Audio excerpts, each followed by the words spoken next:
영화 터미네이터에서 제가 가장 좋아하는 장면을 소개하겠습니다. 바로 나이트클럽 장면. 이 나이트클럽에서 긴장감이 극도로 도달하고 본격적으로 액션 영화로 탈바꿈하게 되는데, 제가 왜 이 장면을 좋아하는지, 그리고 이 장면에 숨어있는 뉘앙스, 메시지를 소개하겠습니다. 이 장면에서 우리 남녀 주인공, 그리고 주인공과 대립하는 적대자인 살인 로봇가 한 장소에 모이게 되고, 누가 적이고 누가 아군인지 모두 밝혀지는 순간입니다.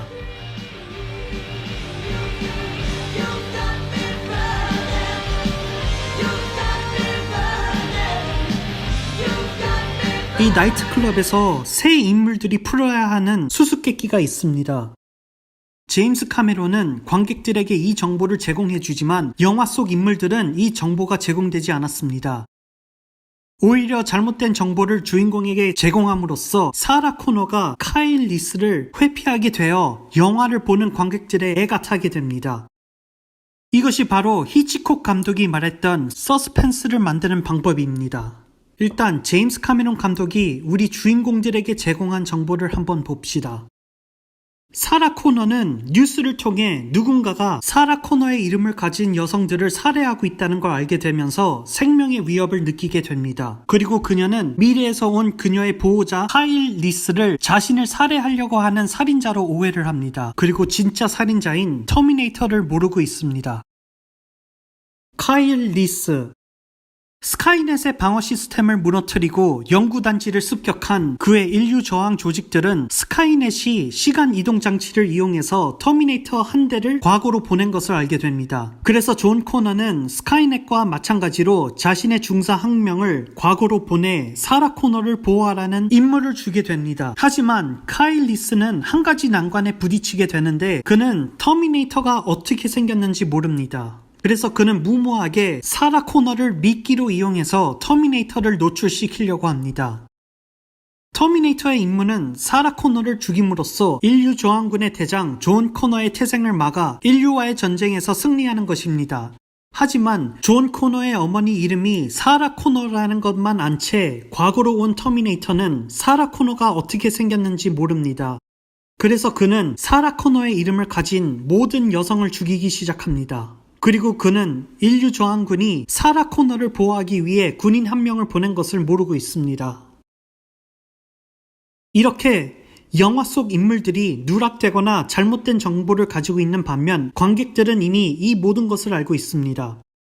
이로하여금 제임스 카메론 감독은 서스펜스를 조장하고 있습니다. 관객이 알고 있지만 영화 속 인물들은 이 사실을 모르고 그들이 얼마나 큰 위험에 처해 있는지도 모릅니다. 터미네이터에서 볼 수 있는 서스펜스의 묘미는 추격전과 액션씬이 아니라 사라 코너가 터미네이터에 의해 죽는 것을 지연시킴으로써 영화가 끝날 때까지 관객들의 긴장감을 유지할 수 있느냐에 달려 있습니다.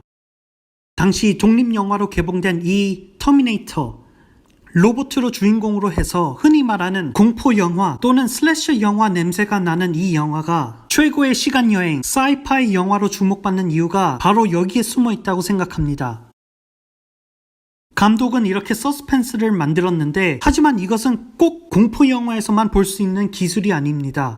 코미디나 멜로 영화 등 이렇게 중요한 인물들에게 정보를 차단함으로써 긴장감을 유발시키거나 코믹한 상황을 연출하고 관객들에게 충격, 슬픔, 분노 등 여러 가지의 감정을 유발시킬 수도 있습니다.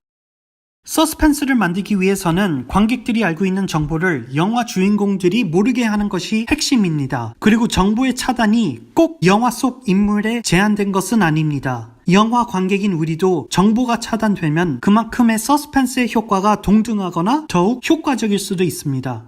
흔히 말하는 반전이지요. 이것이 영화 끝에서 공개가 되든 안 되든.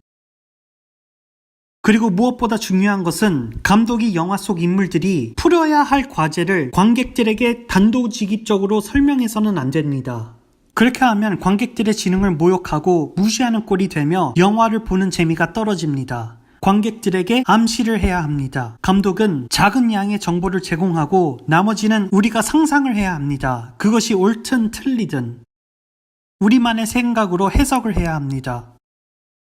이 영화에서 터미네이터가 나쁜 놈이라는 것을 우린 알고 있습니다. 그의 임무도 우리는 그의 행동을 통해서 알고 있습니다. 하지만 더욱 자세한 정보는 차에서 카일 리스가 사라 코너에게 알려주면서 그 동시에 감독은 카일 리스를 이용해 관객들에게 정보를 전달합니다.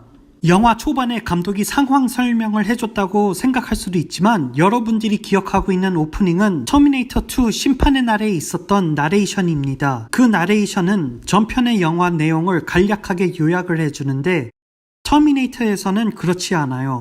터미네이터 오프닝은 이렇게 미래 전쟁 장면을 잠깐 보여주면서 영화 속에서 일어나는 일들을 짧게 설명해 줍니다. 그리고 제임스 카메론 감독은 이렇게 영화 초반에 터미네이터에게 많은 시간을 투자하면서 터미네이터의 행동으로 사라 코너가 위험에 처했다고 예시합니다. 만약 감독이 관객들에게 터미네이터의 독백으로 그의 생각을 알려주고 그가 해야 할 일을 설명을 하게 되면 많은 시간을 절약하겠지만 이것은 작가나 감독이 얼마나 게으르고 관객을 멍청이로 생각하고 있다는 증거입니다.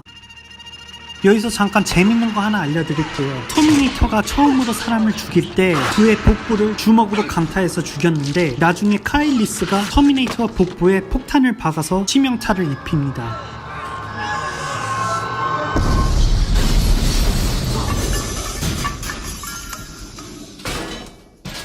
Again, it's like poetry, so if they rhyme, every stanza kind of rhymes with the last one. 이렇게 제임스 카메론 영화를 보면은 비슷한 장면이 반복되는 걸 볼 수 있는데요.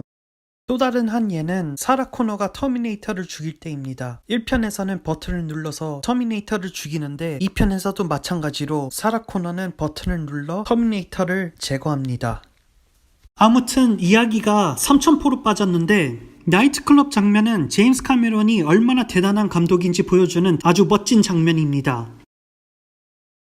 이 장면이 대단할 수 있었던 이유는 정보의 차단 때문입니다. 사라 코너, 터미네이터, 카일 리스는 자신들의 적이 어떻게 생겼는지 모릅니다. 하지만 사라 코너의 전화 한 통 때문에 상황이 확 뒤집어집니다. 터미네이터가 새로운 정보를 얻게 되죠. 그는 사라 코너의 위치를 알게 되고 사라 코너가 어떻게 생겼는지 알게 됩니다. 우리 남녀 주인공보다 영화의 적대자가 아주 중요한 정보를 얻기 때문에 관객들은 긴장을 하게 됩니다. 그리고 이를 모르는 우리 두 주인공들은 점점 불리하게 되고 상황이 더욱 위험해지면서 긴장감은 점점 커지죠. 이 외에도 제임스 카메론은 여러 번의 슬로우 모션을 이용함으로써 사라 코너가 죽을 거라고 암시 강조를 하는데요. 이렇게 터미네이터가 사라 코너가 앉은 자리를 지나갈 때 나오는 슬로우 모션, 우리가 이 장면에서 긴장을 느끼는 이유가 있습니다. 터미네이터가 사라 코너를 볼까 말까 긴장감을 조장을 하지만 우리는 이 장면에서 무의식적으로 평소와 다른 영화보다 더욱 많이 긴장을 하게 되는데 그 이유가 제임스 카메론 감독이 심어놓은 여러 가지의 씨앗이 이 나이트클럽에서 빛을 보게 되기 때문입니다. 터미네이터가 처음부터 사람을 많이 죽입니다. 옷을 빼앗을 때도 잔인하게 죽이고 총을 구할 때도 마찬가지입니다. 하지만 슬로우 모션으로 사람을 죽이지 않습니다. 제임스 카메론은 터미네이터가 사라 코너를 죽이는 그 순간에 슬로우 모션을 사용합니다. 이것은 감독이 의도한 것이며 무의식적으로 우리 뇌에 각인시킨 것입니다. 이렇게 제임스 카메론은 터미네이터가 사람을 죽일 때마다 슬로우 모션을 사용하지 않고 사라 코너들이 죽을 때만 슬로우 모션을 사용함으로써 사라 코너가 있는 나이트클럽에서 터미네이터가 슬로우 모션으로 움직이기 시작하면 우리 관객들은 무의식적으로 알고 있는 것입니다. 사라 코너가 죽을 것이라는 것을. 마치 제임스 카메론 감독이 이반 파블로프가 되고 관객들은 파블로프의 개가 돼버린 것입니다. 이렇게 섬세함을 보여주는 제임스 카메론 감독, 그가 왜 이 세기 최고의 감독으로 인정되는지 알 수 있습니다. 하지만 여기 변수가 하나 있습니다. 다른 사라 코너와 다르게 이 장소에는 카일 리스가 있습니다. 사라 코너를 보호하는 이 인물은 사라 코너가 위험에 처해있는 순간까지 기다려야 하고 자신이 사랑하는 여자를 미끼로 이용하면서 죽음의 문턱까지 가게 냅둬야 했습니다. 그 이유는 카일 리스는 터미네이터의 인상착의를 모르기 때문입니다. 이 외에도 이 나이트클럽 장면에서 여러 가지의 작은 섬세함이 숨겨져 있는데요. 나이트클럽 실내 인테리어를 잘 보면은 여러 가지 뉘앙스가 숨겨져 있습니다.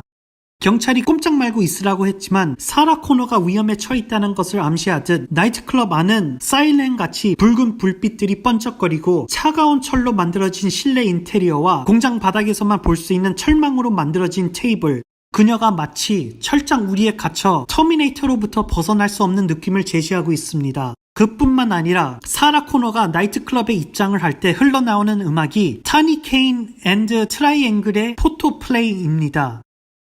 사진은 이 영화에서 두 가지의 중요한 역할을 하고 있습니다. 그리고 제임스 카메론 감독은 터미네이터 2 심판의 날에서도 사진으로 플롯을 밀어가고 있어요. 첫째, 카일 리스가 사라 코너를 사랑하게 된 이유가 그녀의 사진을 보며 사랑에 빠져버렸기 때문입니다. 그래서 그녀를 만나기 위해 미래에서 시간여행을 하고 과거로 왔지요. 두 번째, 사라 코너의 얼굴을 모른 채 여기저기 돌아다니면서 사라 코너의 이름을 가지고 있는 모든 여성을 죽이고 있던 터미네이터. 사라 코너의 음성 메시지 때문에 자기가 방금 죽인 사람이 사라 코너가 아닌 것을 알게 되고 집을 수색해서 그녀의 학생증을 찾게 됩니다. 그리고 그녀의 사진을 보게 되죠. 이제 그는 정확한 목표물이 생겼습니다. 이렇게 아이러니하게 사진이 주인공과 적대자에게 동기가 됩니다. 음성 메시지 하니까 아이러니한 장면을 언급하고 싶습니다. 사라 코너가 진저에게 음성 메시지를 남기게 되는데 진저의 녹음 메시지는 기계도 사랑이 필요하다고 하면서 기계에게 말하라고 하죠. 자신의 음성 메시지를 가리키면서. 그래서 사라 코너는 진저에게 남길 음성 메시지를 기계에게 말을 합니다. 그리고 진저 시체 위에서 총을 장전하던 터미네이터는 이 메시지를 듣고 사라 코너는 본의 아니게 자신을 죽이려고 하는 살인 기계인 터미네이터에게 자신의 위치를 알려줍니다. 그리고 터미네이터는 그녀를 찾으러 가죠.